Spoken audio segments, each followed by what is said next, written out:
ഇന്ന് രാവിലെ ചാനലുകളിൽ പെട്ടെന്ന് ഒരു വാർത്ത പ്രത്യക്ഷപ്പെട്ടു. രാഹുൽ മാങ്കൂട്ടത്തിലിൻ്റെ വീട് വളഞ്ഞ് പോലീസ് എന്നുള്ളതായിരുന്നു ആ വാർത്ത. കാരണം രാഹുൽ മാങ്കൂട്ടത്തിലിൻ്റെ മുൻകൂർ ജാമ്യാപേക്ഷ ആദ്യ കേസിലേത് ഇന്ന് ഹൈക്കോടതി പരിഗണിക്കുകയാണ്. ഹൈക്കോടതി ആ ജാമ്യാപേക്ഷ നിരുപാധികം തള്ളുകയാണെങ്കിൽ രാഹുൽ മാങ്കൂട്ടത്തിലിനെ ഉടൻ അറസ്റ്റ് ചെയ്ത് കയ്യാമം വെച്ച് ജനങ്ങൾക്കിടയിലൂടെ തിരുവനന്തപുരത്തേക്ക് കൊണ്ടുപോകാനായിരുന്നു പോലീസിൻ്റെ പദ്ധതി.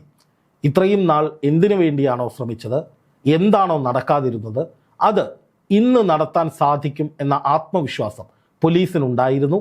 അതുകൊണ്ടാണ് രാഹുൽ മാങ്കൂട്ടത്തിൽ മുങ്ങുന്നതിന് മുമ്പ് പൊക്കാൻ പോലീസ് വീടിന് പുറത്ത് ഹാജരായത്. എന്നാൽ ആ സമയം തന്നെ ചാനലുകൾ ക്യാമറ തിരിച്ചപ്പോൾ മറ്റൊരു കാഴ്ച കണ്ടു. രാഹുൽ മാങ്കൂട്ടത്തിൽ സ്കൂട്ടറിൽ ഹെൽമറ്റ് ഒന്നുമില്ലാതെ നല്ല സ്പീഡിൽ ചെത്തിപ്പറന്ന് പോവുകയാണ്. ഒരു ഗംഭീര കോൺഫിഡൻസ് ഉള്ള ചെറുപ്പക്കാരൻ തൻ്റെ ഇരുചക്ര വാഹനം ഉപയോഗിച്ച് എങ്ങനെയാണോ നാട്ടിൻ പുറത്തുകൂടെ ചെത്ത് സ്റ്റൈലിൽ പോകുന്നത്, ആ സ്റ്റൈലിൽ തന്നെയായിരുന്നു രാഹുൽ മാങ്കൂട്ടത്തിലും ഉണ്ടായിരുന്നത്. തൻ്റെ ചിരി നാട്ടുകാരെല്ലാവരും കാണണം, ചാനലുകൾ അത് പകർത്തണം, അതും എല്ലാവരും കാണണം എന്ന ഉദ്ദേശം ഉണ്ടായിരുന്നോ എന്ന് തോന്നിപ്പിക്കുന്ന വിധത്തിലാണ് രാഹുൽ ആ സ്കൂട്ടർ ഓടിച്ചു പോയത്. വണ്ടി തടഞ്ഞ് മാധ്യമങ്ങൾ ചോദിച്ചു, എങ്ങോട്ടെങ്കിലും മുങ്ങുകയാണോ, എങ്ങോട്ടാണ് ഈ പറപ്പിച്ച് പോകുന്നത് എന്ന്. അപ്പോൾ രാഹുൽ പറഞ്ഞു, ഞാൻ വീട്ടിൽ വന്നതാണ്, ഞാനിപ്പോൾ ക്ഷേത്രത്തിലേക്ക് പോയതാണ്, തിരിച്ച് വീട്ടിലേക്ക് പോവുകയാണ്. പരിചയക്കാരുമൊക്കെ സംസാരിച്ചു, നാട്ടിലിറങ്ങി നടന്നു. ആർക്കും രാഹുലിനോടൊരു പ്രതിഷേധവുമില്ല, ആർക്കും രാഹുലിനോടൊരു സ്നേഹക്കുറവില്ല. എല്ലാവരും സ്നേഹത്തോടെ ചേർത്ത് നിർത്തുന്നു. തനിക്കൊന്നും സംഭവിച്ചിട്ടില്ല, ഒന്നും സംഭവിക്കാൻ പോകുന്നില്ല, താൻ ഇവിടെ തന്നെ ഉണ്ടാകുമെന്ന് ഒരു ചെറിയ സ്കൂട്ടർ ട്രിപ്പിലൂടെ രാഹുൽ കേരളത്തെ മുഴുവൻ അറിയിച്ചിരിക്കുകയാണ്. പുറത്തു നിന്ന പോലീസുകാർ കുറച്ചു നേരം കൂടി നിന്നപ്പോൾ ഹൈക്കോടതിയിൽ നിന്ന് ആ നിർണായക തീരുമാനം വന്നു. രാഹുൽ മാങ്കൂട്ടത്തിലിനെ അറസ്റ്റ് ചെയ്യരുത്, മുൻകൂർ ജാമ്യാപേക്ഷ കോടതിയുടെ ക്രിസ്മസ് അവധിക്ക് ശേഷം മാറ്റിവെച്ചിരിക്കുന്നു, അപ്പോൾ പരിഗണിക്കും. അതായത് അതുവരെ രാഹുലിന് അറസ്റ്റ് ഉണ്ടാകില്ല. രാഹുലിനെ കാത്തുനിന്ന പോലീസുകാർ നിരാശരായി തിരിച്ച് മടങ്ങുകയും ചെയ്തു. ഇവിടെ നമ്മൾ മനസ്സിലാക്കേണ്ട ഏറ്റവും പ്രധാനപ്പെട്ട ഒരു കാര്യം, രാഹുൽ മാങ്കൂട്ടത്തിലിനെ വേട്ടയാടാനുള്ള നീക്കങ്ങളിൽ നിന്ന് സർക്കാരോ പോലീസോ പിന്തിരിഞ്ഞിട്ടില്ല എന്നു തന്നെയാണ്.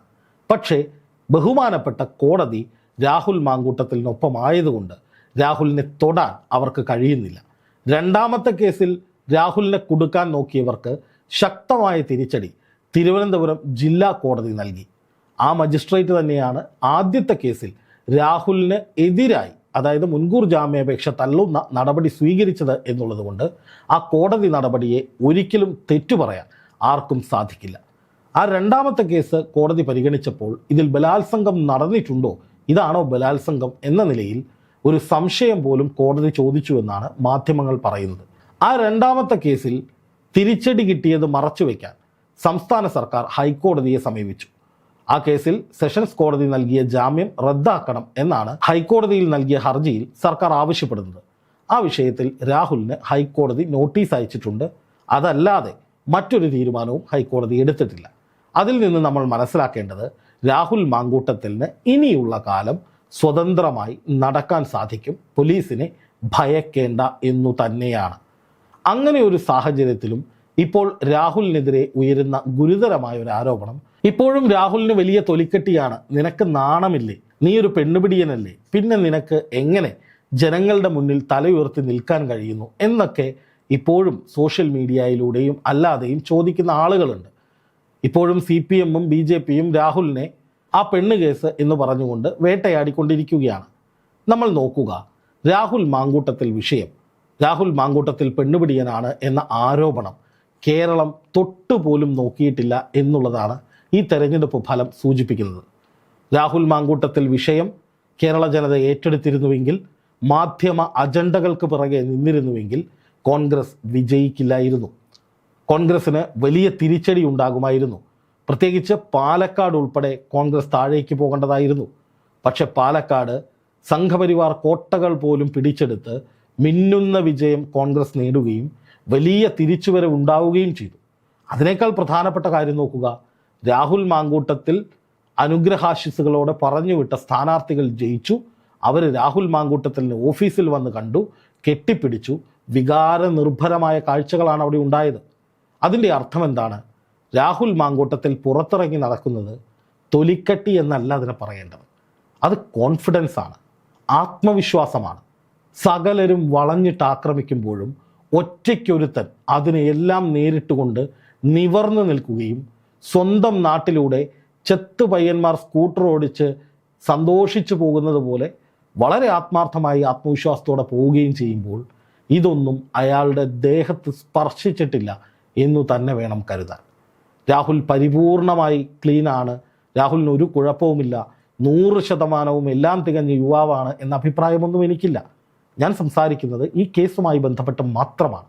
ഈ കേസിൽ ഇപ്പോഴും സർക്കാരിന് രാഹുലിനെ തൊടാൻ കഴിഞ്ഞിട്ടില്ലെങ്കിൽ അയാളുടെ ഭാഗത്ത് എന്തെങ്കിലുമൊക്കെ ശരികൾ ഉണ്ടാവില്ലേ എന്നുള്ളതാണ് സ്വാഭാവികമായി ഓരോ മനുഷ്യനും ഉയർത്തുന്ന ചോദ്യം. എന്ന് മാത്രമല്ല, തെരഞ്ഞെടുപ്പിന് 2 ആഴ്ച മുമ്പ് മുതൽ തെരഞ്ഞെടുപ്പിൻ്റെ തലേന്ന് വരെ, അതായത് ദിലീപ് കേസിൽ വിധി വരുന്നത് വരെ മാധ്യമങ്ങൾ 24 മണിക്കൂർ എന്നതുപോലെ ആഘോഷിച്ചത് രാഹുൽ മാങ്കൂട്ടത്തിൽ വിഷയമാണ്. എന്നിട്ട് അദ്ദേഹത്തിന് എന്തെങ്കിലും സംഭവിച്ചോ? എന്നിട്ട് കോൺഗ്രസിന് എന്തെങ്കിലും സംഭവിച്ചോ? എന്നിട്ട് ഷാഫി പറമ്പിലിന് എന്തെങ്കിലും സംഭവിച്ചോ? എന്നിട്ട് VD സതീശൻ എന്തെങ്കിലും സംഭവിച്ചോ? ഇവരൊക്കെ ആയിരുന്നല്ലോ മാധ്യമങ്ങളുടെ ടാർഗറ്റുകൾ. ഇവർക്കാർക്കും ഒന്നും സംഭവിച്ചില്ലെന്ന് മാത്രമല്ല, ഇവർ ജനവികാരം അവർക്കൊപ്പമാണ് എന്ന് പല കുറി തെളിയിച്ചിരിക്കുന്നു. ഇപ്പോൾ രാഹുൽ കാണിക്കുന്ന ഈ കോൺഫിഡൻസ് കാണുമ്പോൾ എനിക്ക് തോന്നുന്നത് രാഹുൽ മാങ്കൂട്ടത്തിലിനെ അധികം വൈകാതെ UDFിലേക്ക്, കോൺഗ്രസിലേക്ക് തിരിച്ചെടുക്കാനുള്ള സാധ്യതയുണ്ട് എന്നാണ്. കാരണം ഈ കേസുകളിൽ ഹൈക്കോടതി ജാമ്യം നൽകുകയും ഇനി കേസ് പരിഗണിക്കുന്ന സമയത്ത് മുൻകൂർ ജാമ്യം നൽകുന്നൊരു സാഹചര്യം ഉണ്ടാവുകയും ചെയ്താൽ രാഹുൽ മാങ്കൂട്ടത്തിന് കുറെ കൂടി ആശ്വാസമാകും. സ്വാഭാവികമായിട്ട് അദ്ദേഹത്തിന് സജീവമാകാം. ഒരു പക്ഷേ അതിന് നിയമസാധ്യത എത്രത്തോളമാണെന്ന് എനിക്കറിയില്ല. പക്ഷേ രാഹുൽ മാങ്കൂട്ടത്തിൽ തന്നെ കുറ്റവിമുക്തനാക്കണമെന്നതടക്കമുള്ള ആവശ്യങ്ങൾ ഉന്നയിച്ച് ഒരു ഹർജിയുമായി പോവുകയും അത് കോടതി പരിഗണിക്കുകയും രാഹുലിനെ കുറ്റവിമുക്തനാക്കുന്ന വിധത്തിൽ എന്തെങ്കിലും നടപടികൾ ഉണ്ടാവുകയും ചെയ്താൽ അതും രാഹുലിന് വലിയ മൈലേജ് ഉണ്ടാക്കും, തിരിച്ചു വരാനുള്ള സാധ്യതകൾ ഒരുക്കും.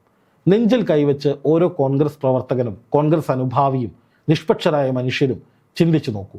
അനാവശ്യമായൊരു വേട്ടയല്ലേ രാഹുൽ മാങ്കൂട്ടത്തിനെതിരെ നടന്നത്? രാഹുൽ മാങ്കൂട്ടത്തിൽ അതിനെയൊക്കെ അതിജീവിച്ച് ഒറ്റയ്ക്കൊരുത്തനായിട്ടല്ലേ അന്തസ്സായി നടക്കുന്നത്?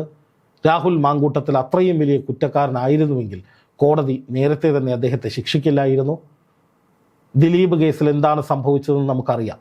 8ാം പ്രതിയായ ദിലീപ് 89 ദിവസത്തോളം ജയിലിൽ കിടക്കേണ്ട സാഹചര്യമുണ്ടായി.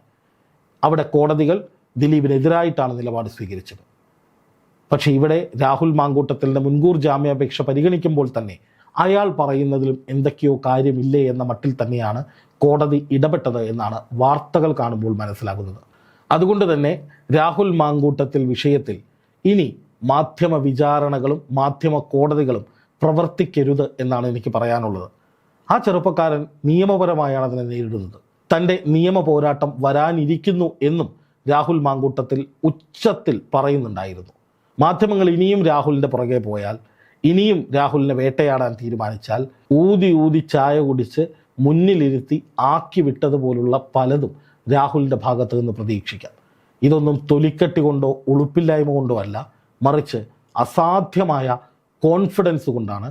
ഇന്നല്ലെങ്കിൽ നാളെ പാർട്ടിയെ തള്ളിപ്പറയാതെ പാർട്ടിക്ക് വേണ്ടി എല്ലാ സമയവും മരണം വരെയും പ്രവർത്തിക്കും എന്ന് പ്രതിജ്ഞയെടുത്ത, അത് ജനങ്ങളോട് പറഞ്ഞ തന്നെ പാർട്ടി എന്തെങ്കിലും തിരിച്ചെടുക്കുമെന്ന പ്രതീക്ഷയിൽ തന്നെയാണ് ആ യുവാവ് അസാധ്യ കോൺഫിഡൻസോടെ ചെത്ത് പയ്യനായി ഇപ്പോഴും നടക്കുന്നത് എന്നാണ് എൻ്റെ വിലയിരുത്തൽ.